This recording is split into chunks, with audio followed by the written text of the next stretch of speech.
ఆశపడుతుంది, తృష్టి కొనుచున్నది.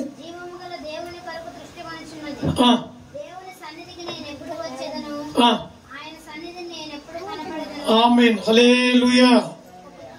దుప్పి నీటి వాగుల కొరకు ఆశపడినట్లు దేవా నా ప్రాణము, నా ఆత్మ, నా మనస్సు నీ కొరకు ఆశపడుతుంది. ఎవరి కొరకు ఆశపడుతుందమ్మా?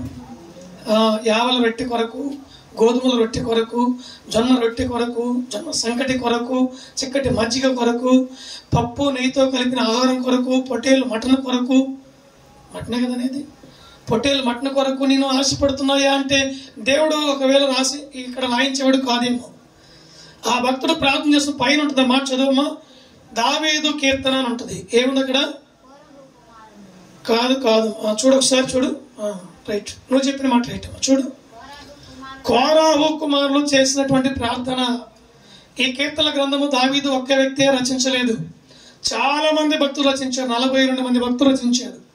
కీర్తన గ్రంథం ఒకటే.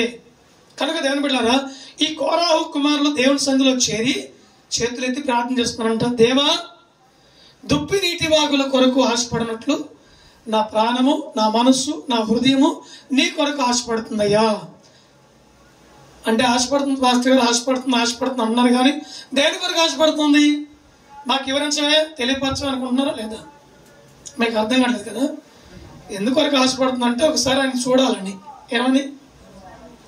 దేవుని చూడాలని, దేవుని దర్శనాన్ని చూడాలని, దేవుని ముఖాముఖిగా చూడాలని ఆశ కలిగి ఉన్నారు వాళ్ళు.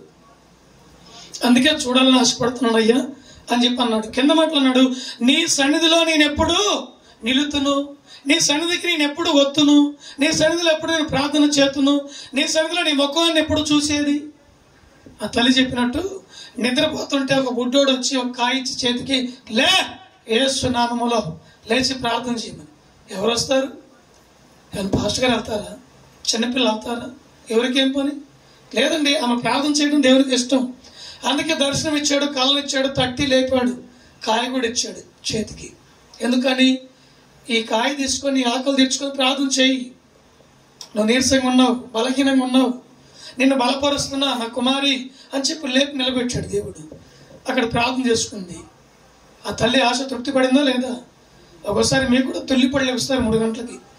ఏదో బల్లి పడిందనో కల వచ్చిందనో కాదు, దేవుడే కావాలని తట్టి లేపుతాడు నిన్ను.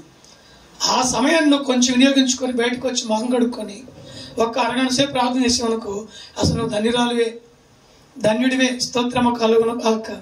హల్లెలూయా. నాకు తెల్లవారుజామున ఫోన్ వచ్చిందని ఈరోజు ఫ్లైట్ మోడల్ వేసాను. ఏం చేశాను?